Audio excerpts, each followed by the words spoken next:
Hello friends, मैं हूं आपका दोस्त राम और एक बार फिर स्वागत है मेरे इस यूट्यूब चैनल में। और ये मेरे राधा कृष्ण ड्राइंग का लास्ट भाग है। और इसमें सबसे ज़्यादा इम्पोर्टेंट चीज़ ये है कि हम हेयर को किस प्रकार से ड्रॉ कर सकते हैं। यदि आप इस वीडियो के पिछले भाग को नहीं देखे हैं तो इसके सभी पिछले भाग का लिंक मेरे इस वीडियो के डिस्क्रिप्शन बॉक्स में है, जाकर देख सकते हैं। और सभी भाग इसके ट्यूटोरियल में ही बनाया हूँ।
इसमें मैंने हेयर को ड्रॉ करने के लिए अप्सरा के सॉफ्ट चारकोल पेंसिल का यूज किया हूँ। और इसे मैं ज़्यादा नुकीला नहीं किया था, ऐसे ही बना लिया था। और इसके बाद इसे मैं ब्रश से ब्लेंड किया था। ब्रश से ब्लेंड करने के बाद एक बार और सॉफ्ट चारकोल पेंसिल की इसमें यूज किया था।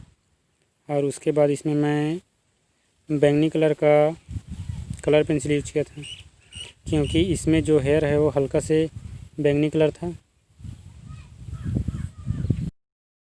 अब इसके ऊपर में मैं और अधिक डार्क करने के लिए ब्लैक कलर पेंसिल का यूज किया था। तो फ्रेंड्स, यदि आप कलर पेंसिल से किस प्रकार से ड्राइंग बनाएं इसे जानना चाहते हैं तो आप इसके सभी भाग को देख लीजिए। और इसमें लगभग मैंने सभी चीज़ों को बताने की कोशिश किया हूँ, जितना हो सका उतना। तो उम्मीद करता हूँ यह वीडियो आपको पसंद आया होगा। और वीडियो पसंद आई हो तो इस वीडियो को लाइक करना। और यदि आप मेरे इस चैनल पर नए हैं तो इस चैनल को सब्सक्राइब करके बेल आइकन को भी प्रेस कर देना, ताकि आपको आने वाले वीडियो का नोटिफिकेशन जल्द ही मिल सके।